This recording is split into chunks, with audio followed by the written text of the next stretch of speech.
के लिए कांग्रेस के जो नेता बने, जो अध्यक्ष द्वारा चुने गए, उनको बता देर से ही कम से कम तुम्हारा भाग्य तो चमका। जबरदस्ती सबको बनाया गया क्योंकि इनके पास संगठन की कोई तैयारी नहीं। वो कहते ना, कहीं की ईट कहीं का रोड़ा, बांध में तूने कंबा जड़ा। संगठन लंबे समय तक रह जाए तब बात कहिएगा। लेकिन आपको बता रहा हूँ 2029 में फिर भारतीय जनता पार्टी सरकार बनाने वाली है। लालच देने के अलावा कांग्रेस के पास कुछ नहीं बचा। उनके साथ कोई व्यक्ति जुड़ने को तैयार नहीं है कि जो शेर होते हैं उनके तो हाथ भी तलवार होते हैं, जो बुजदिल होते हैं उनकी मैगजीनें भी फेल हो जाती है। इसमें कई सालों बाद जो है 11 सालों बाद जो है आप संगठन को आगे बढ़ाते हुए जिला अध्यक्षों की घोषणा करती है, एक नया जोश दिखाई दे रहा है, तो क्या कहना चाहेंगे? इसके लिए मैं कांग्रेस को बधाई देता हूँ। कम से कम कुर्डी के भाग जागे 12 सालों में जागे तो सही।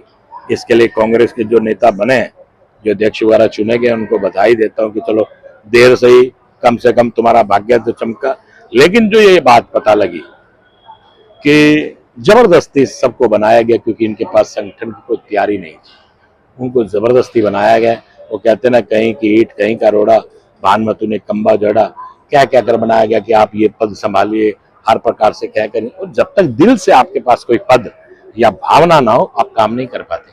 आज भारतीय जनता पार्टी का छोटे से छोटा वर्कर है, उसको लगता है कि ये देश मेरा है, मैं इस देश का हूँ, इसलिए वो भारतीय जनता पार्टी से जुड़ा। संगठन बना है, मजबूती नहीं आएगी। संगठन लंबे समय तक रह जाए तब बात कहिएगा। कांग्रेसियों के द्वारा जिला अध्यक्ष बनाए जाने पर लगातार ये कहा जा रहा है कि 2029 में हरियाणा में लोकसभा के चुनावों के नतीजे अलग होंगे।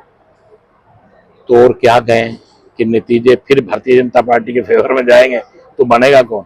लेकिन आपको बता रहा हूँ 2029 में फिर भारतीय जनता पार्टी सरकार बनाने वाली है। ये तुम्ही को देंगे तो भी कोई बड़ी बात नहीं, क्योंकि आज कांग्रेस के पास में कोई कुछ बचा ही नहीं। लालच देने के अलावा कांग्रेस के पास कुछ नहीं बचा। उनके साथ कोई व्यक्ति जुड़ने को तैयार नहीं है, कोई उनसे पद लेने को तैयार नहीं है। आप कल्पना कीजिए, अगर 12 साल तक कोई पद नहीं लिया, संगठन तैयार नहीं हुआ, तो इसका मतलब लोग ये मान गए कि ये फेलियर है।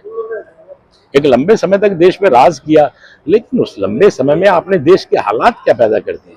आज मोदी साहब ने तीसरी टर्म में कहा हमारा देश था 14वें नंबर पर, आज हमारा देश चौथे नंबर पर आ गया। आज अमेरिका धमकी देता है, लेकिन क्या धमकी का कोई असर है? कोई हमारे देश के प्रधानमंत्री पे धमकी का असर हो? अरे और देख लिया जाएगा, इनके कहने से क्या होगा। वो कहते हैं ना कि जो शेर होते हैं उनके तो हाथ भी तलवार होते हैं, जो बुजदिल होते हैं उनकी मैगजीनें भी फेल हो जाती है।